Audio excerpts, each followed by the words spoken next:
Bonjour Pierre. J'en ai. Il y a 10 ans, tu terminais tes études à l'école d'art de Strasbourg. Tu as ensuite travaillé comme graphiste avec différents clients. Puis en 2017, tu as réalisé la communication de plusieurs scènes conventionnées dans le monde du spectacle. Et tu as travaillé également dans l'espace public sur des formes en volume. Je pense aussi à ton exposition chez Photokino à Marseille et ton implication dans le studio de design graphique Aéroclub. Qu'est-ce que toi, tu aurais envie de nous dire de ton parcours, de ta trajectoire professionnelle et artistique, voilà, depuis peut-être Hmm. 10 ans, et vers quoi tu veux aller?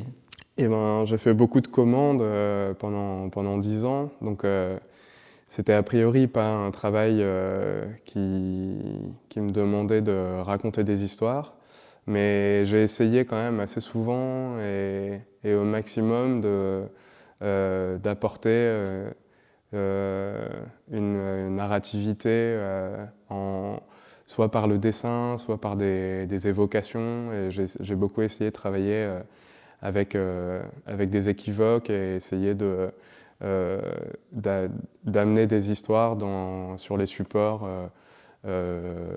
pratiques qu'on me demandait, comme les plaquettes de saison ou les affiches. Euh, et, euh, et j'ai bien aimé aussi certaines commandes que j'ai pu avoir d'édition.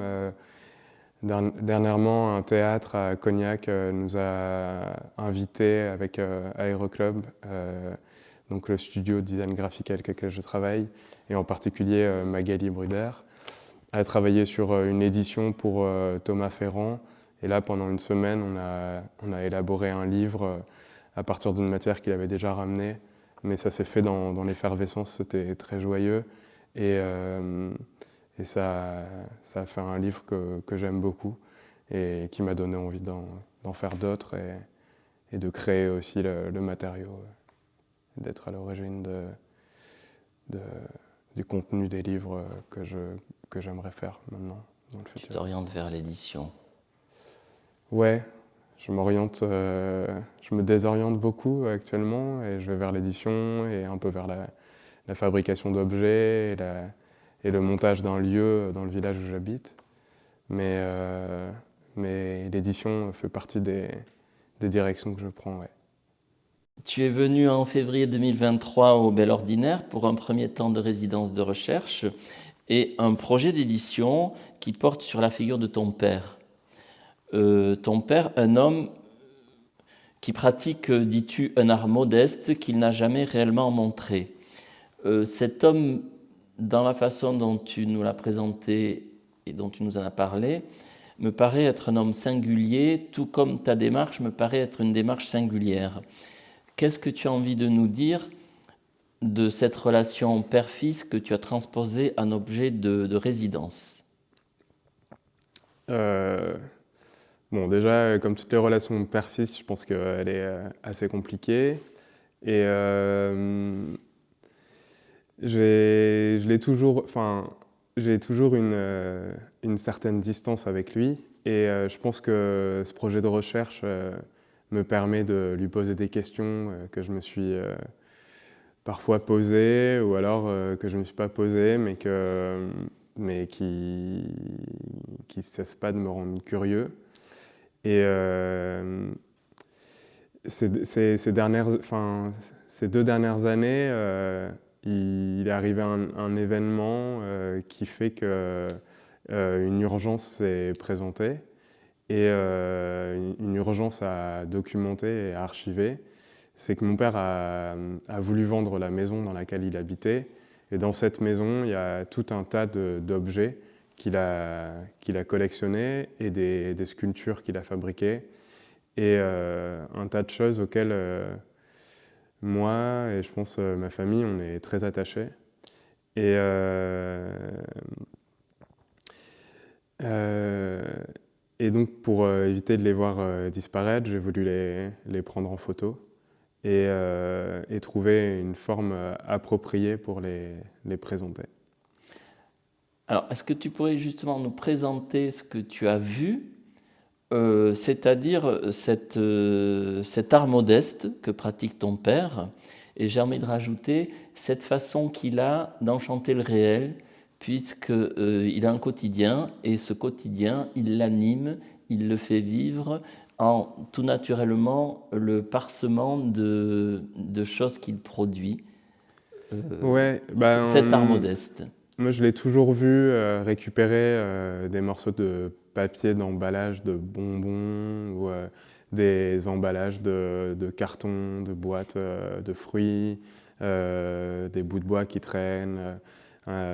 Et il a tout enfin, tout un tas de boîtes remplies de ces matériaux et régulièrement il les assemble. Souvent c'est des séries, il va faire plein de bonhommes, une série de visages, une série de mosaïques avec des tessons récupérés pendant les balades.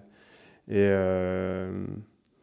et on dirait qu'avec cette pratique-là, il crée une sorte de petit monde, de petit univers autour de lui, par lequel il rentre en interaction avec le monde extérieur, avec les autres. C'est toujours une manière pour nous et pour les amis qui l'entourent de lancer un sujet de discussion et d'entrer. Et je trouve que c'est une sorte de générosité comme ça, d'avoir un petit monde intérieur rendu visible par toutes ces sculptures et toutes ces collections. Et on dirait un peu comme une sorte de monde perdu, comme si... Et ça, c'est peut-être en parlant avec lui ces derniers mois autour de ce projet, que j'essaye de comprendre un peu d'où vient ce monde. Et toi-même, tu veux rendre cet univers visible à ton tour dans un objet édité, dont on a quelques échantillons de pages derrière toi. Ouais, je pense que la forme de l'objet livre, c'est pas un choix en réponse à ce projet-là, mais c'est quelque chose que j'avais déjà envie de faire.